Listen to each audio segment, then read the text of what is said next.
Very good evening and very warm welcome to all of you. आप देख रहे हैं नो रिजर्वेशंस। मैं हूं आयशा आलम खान। आज के मेहमान बड़े मज़ेदार किस्म के मेहमान हैं।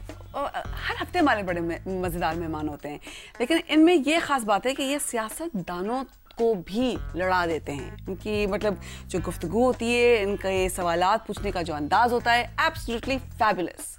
मेरी आज ये कोशिश होगी कि आज हमारे शो पे वो बिला झिझक के मेरे सवालों के जवाब दे सकें, because we are after all watching no reservations.